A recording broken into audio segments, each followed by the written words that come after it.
हजरात आइए एक बार अब फिर हम पूर्णिया शहर की तरफ चलते हैं। वहाँ एक और हीरा है जिसका नाम नामी इस्म गिरामी हजरत मौलाना हाफिजुल बुखारी अलहाज हबीबुर रहमान हबीब साहब उस्ताद हदीस जामिया खुलफाए राशिदीन पूर्णिया हजरत के दस्त बस्ता खड़े हैं और हम अर्ज करते हैं कि हजरत वाला तशरीफ लाए और अपने वालिहाना खिताब से हम सामीईन के दिलों को महसूस फरमाए।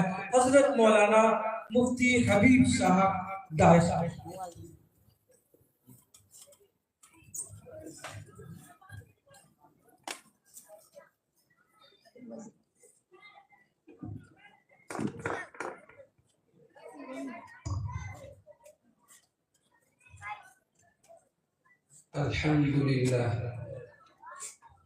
अल्हम्दुलिल्लाह रब्बिल आलमीन वस्सलातु वस्सलामु अला सय्यिदिल अंबिया'i वल मुरसलीन व अला आलिहि व अस्हाबिहि अजमईन। अम्मा बाद फ़अऊज़ु बिल्लाहि मिनश शैतानिर रजीम। बिस्मिल्लाहिर रहमानिर रहीम। इन्ना नहनु नज़्ज़लना ज़िक्र व इन्ना लहु लहाफ़िज़ून। व क़ाल तआला वरत्तिलिल क़ुरआन तरतीला। सदक़ल्लाहुल अज़ीम। या इलाही हमें फिर से आमिले क़ुरआन कर दे। या इलाही हमें फिर से आमिले क़ुरआन कर दे। नए सिरे से मुसलमान को मुसलमान कर दे। आमीन। हर गम से मिलेगी नजात हमें, हर मुश्किल से हल हो जाएगी। हर गम से मिलेगी नजात हमें, हर मुश्किल से हल हो जाएगी। कुरान में वल्लाह वो असर, कुरान पढ़ो कुरान सुनो। कुरान में वल्लाह वो असर, कुरान पढ़ो कुरान सुनो। कुछ अहले यकी ही समझते हैं ये बात कबूल हस्ती है। कुछ अहले यकी ही समझते हैं ये बात कबूल हस्ती है। कुरान की अजमत याद रखिए, कुरान उसूल हस्ती है। बहुत अच्छी। हजारों रातें कुर्बान इस रात पर, हजारों रातें कुर्बान इस रात पर। आज की रात कितनी हसी रात है। इस स्टेज पर तशरीफ फरमा उलमाए किराम और मेहमानाने किराम, सदर जलसा, पर्दा नशीन माँ और बहनों, आज का ये प्रोग्राम जलसे दस्तार बंदी, जिसमें बड़ी बड़ी शख्सियत स्टेज पर तशरीफ फरमा है और आप हजरात यके बाद दिगरे हर एक के बयान से मुस्तफीज होंगे।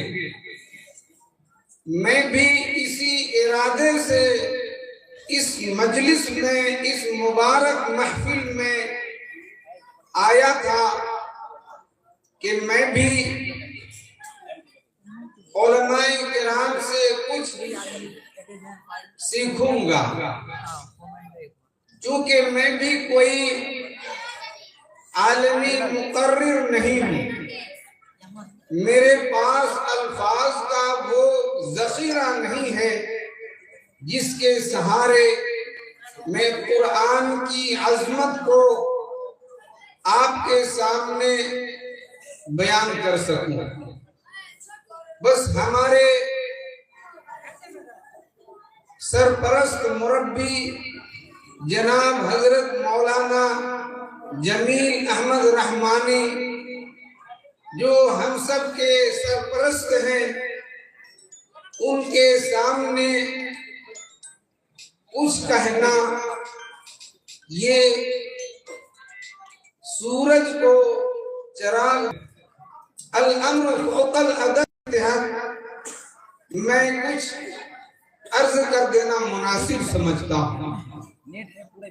आप हजरात से दुआ की दरखास्त है कि दुआ फरमाए अल्लाह पाक इस जलसे को कबूल फरमाए और जितने हुफ़ाज़ हुए हैं सबको बेहतरीन हाफिज़ कुरान बनाए, क़ारी कुरान बनाए और अराकीन जामिया की उम्रों में बरकत अता फरमाए और इन लोगों को अल्लाह पाक बेहतरीन बदला अता फरमाए। मोहतरम बुजुर्गों और दोस्तों, ये कुरान वो दौलत है, ये कुरान वो किताब है जिसकी ज़बान बहुत मीठी है। ये वो कुरान है जिसकी ज़बान मुक़द्दस, यही वो कुरान है जिसके बारे में कोई शक व शुबा नहीं किया जा सकता। ज़ालिकल किताब ला रैब फीह, ये वो किताब है जिसमें कोई शक व शुबा नहीं। यही वो कुरान है जिसके बारे में मुहसिन इंसानियत फ़ख्रे दो आलम जनाब रहमतुल लिल आलमीन सल्लल्लाहु अलैहि वसल्लम ने इरशाद फरमाया, खैरुकुम मन तअल्लम अल-कुरान व अल्लमह, कि तुम में सबसे बेहतर वो इंसान है, वो शख्स है जो कुरान पढ़े, कुरान पढ़ाए, कुरान सीखे, कुरान सिखाए। यही वो कुरान है जिसके बारे में परवरदिगार आलम ने फरमाया, जिसके बारे में अल्लाह रब्बुल इज्जत ने फरमाया, इन्ना नहनु नज़्ज़लना ज़िक्र व इन्ना लहू लहाफ़िज़ून। इस किताब को हमने नाज़िल किया और ता क़यामत हम इसकी हिफाजत करेंगे।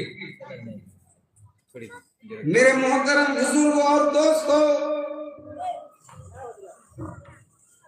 आप हजरात जानते होंगे, बाहर में जाके देखना पड़ेगा, आप लोगों ने देखा होगा मकनातीस, जो लोहे को अपनी तरफ खींच लेते हैं, जिसको हम सब अपनी जबान में चुंबक कहते हैं। हजरत मौलाना जुल्फ़क़ार साहब रहमतुल्लाह अलैहि ने मिसाल दिया, बड़ी अच्छी मिसाल दिया। कुरान की आयत से फरमाया कि इसी तरह समझो ये कुरान अल्लाह की रहमतों को खींचने का मकनातीस है। जब कुरान की तिलावत की जाए, कुरान के मफ़हूम को बयान किया जाए, कुरान के मतलब को बयान किया जाए, तो खामोशी से, तवज्जो से, गौर से सुनो, चुप रहो। लअल्लकुम तुरहमून, ताकि तुम पर रहमत बरसाई जाए, ताकि रहमत खुदावंद तुम्हारे ऊपर उतारी जाए। पता चला कि जब ये कुरान करीम की तिलावत की जाती है, इसका मफ़हूम बयान किया जाता है और लोग गौर से, तवज्जो से सुनते हैं, तो रहमत खुदावंदी के साए में हम सब रहते हैं। अल्लाह कबूल फरमाए। अल्लाह ने कुरान में फरमाया, क्या फरमाया कि ये कुरान नसीहत है, ये कुरान नसीहत है। इन्न फी ज़ालिका लज़िक्रा, कुरान की आयत है, तवज्जो चाहिए, चाहता हूँ। इन्न फी ज़ालिका लज़िक्रा, इस कुरान में नसीहत है। लिमन कान लहू क़ल्बुन, किसके लिए? उस शख्स के लिए जिसके अंदर दिल है, जिसके अंदर कल्ब है। लिमन कान लहू कल्बुन औ अलका समा वहुव शहीद। और जिसके अंदर दिल नहीं, सिल है, पत्थर है, उसको कुछ फायदा नहीं देगा। जैसे बारिश होती हो, मूसलाधार बारिश हो रही है, खूब बारिश हो रही है, लेकिन बर्तन का मुंह उल्टा हो तो बताएं क्या एक बूंद भी पानी उसमें जाएगा? एक बूंद भी पानी उसमें नहीं जा सकता। कसूर बारिश का नहीं है, बारिश का कसूर नहीं है, बल्कि उस बर्तन का है जो उल्टा करके रखा है।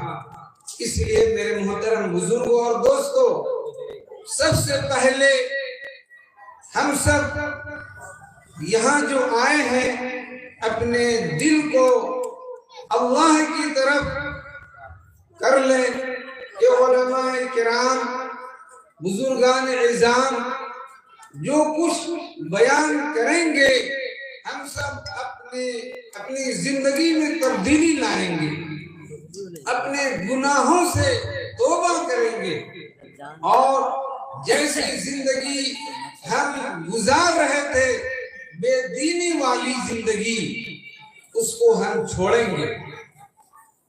क्यों कि आज हर शख्स परेशान है, हर आदमी परेशान है। समाज में, माहौल में, मुआशरे में बेदीनी की आग लगी हुई है जो सब पर आया है। बताएं कि हर आदमी परेशान है, जबकि अल्लाह ने फरमाया इस कुरान में बरकत है, रहमत है। इस कुरान को दिलो जान से लगाएं, इस कुरान से ऐसी मोहब्बत करें जैसे सहाबे किराम रिज़वानुल्लाह अलैहिम अजमईन ने किया था।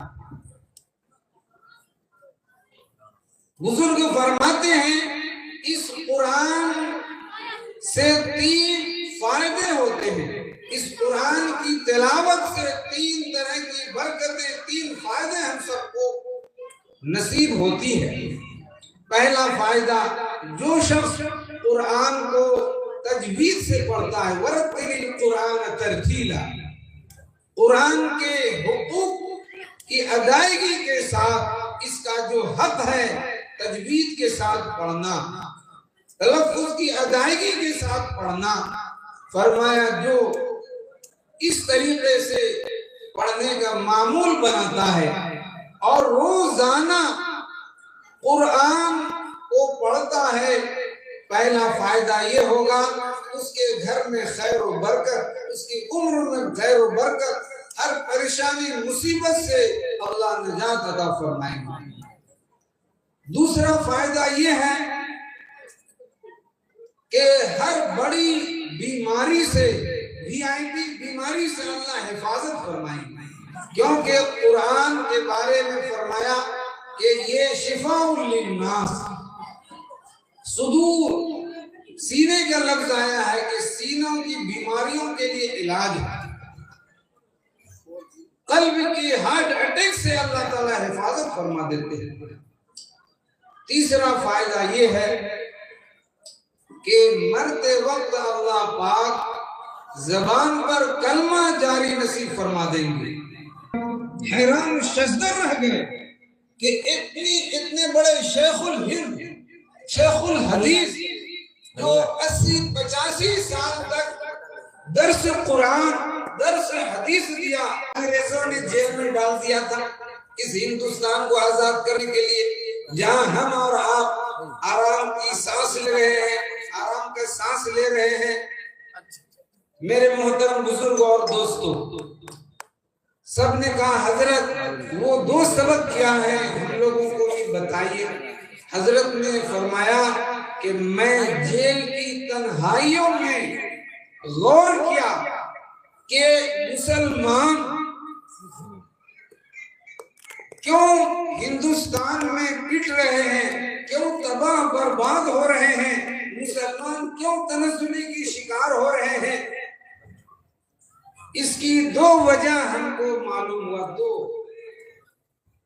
पहली वजह तो ये है कि तर्क कुरान, कुरान को छोड़ देना, कुरान से हमारा कोई ताल्लुक नहीं। कुरान घर में जीनत बना हुआ है, महीनों 2 महीने उसको नहीं, उसके तरफ नहीं देखते हैं। कुरान पे गर्द धूल पड़े हुए हैं, लेकिन टीवी और घर के रोशनदान दीगर चीजों की सफाई होती है, लेकिन कुरान को उठा करके महीनों महीना नहीं देखते। अल्लाह ताला ने कुरान में जिक्र किया है, वक़ाल रसूल या रब्बी इन्ना कौमी इत्तख़ज़ू हाज़ल कुरान महजूरा।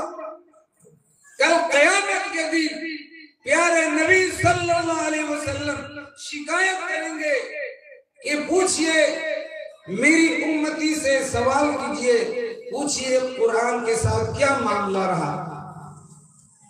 इन हाज़ल कुरान, कि इन्होंने कुरान को छोड़ दिया, कुरान को पढ़ा लेकिन फिर कभी पलट करके नहीं देखा। आज 80% मुसलमान बच्चे बच्चियां नौजवान नाजरा कुरान को जरूर पढ़ा हुआ है, लेकिन वो दोबारा पढ़ता नहीं है, फिर रमजान में ही पढ़ता है।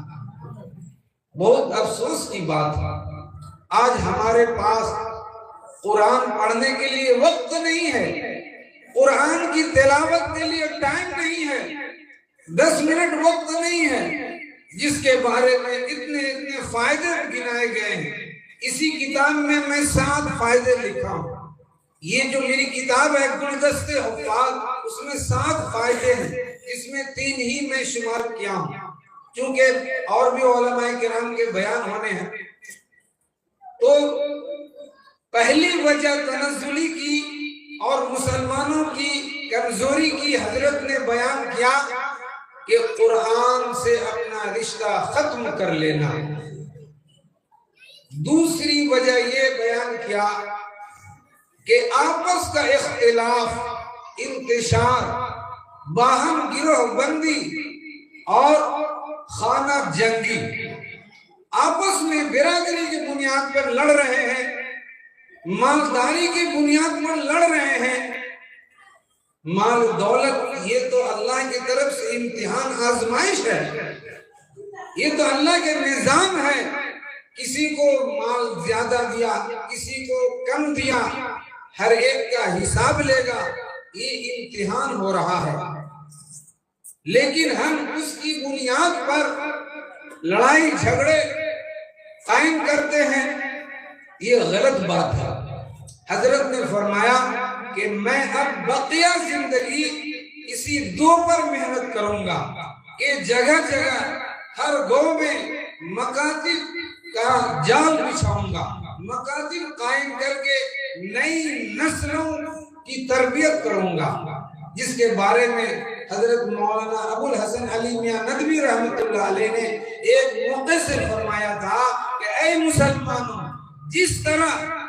जिस तरह ईमान की हिफाजत और अरकान इस्लाम की हिफाजत हम सब का फरीज़ा है, इसी तरीके से मुसलमानों की नई नस्ल के लिए दीनी तालीम का इंतजाम, मुसलमानों की नई नस्ल को कुरान पढ़ाने का इंतजाम और मुशरिकाना अकायद से बचाने और रस्म रिवाज से बचाने की जिद्दोजहद करना हम सब का फरीज़ा और वक्त का जिहाद। उसके बाद हजरत ने ये फरमाया कि मैं लफ्ज़न कुरान के माना को हर मस्जिद में नौजवानों को और मुसल्लियों को जो आलिम नहीं हो सके हैं, जो मुक्तदी हैं, उनको एक एक रुकू करके पूरा कुरान साल भर में मुक्तदी को सुनाया जाए। अल्लाह ने कुरान में क्या फरमाया।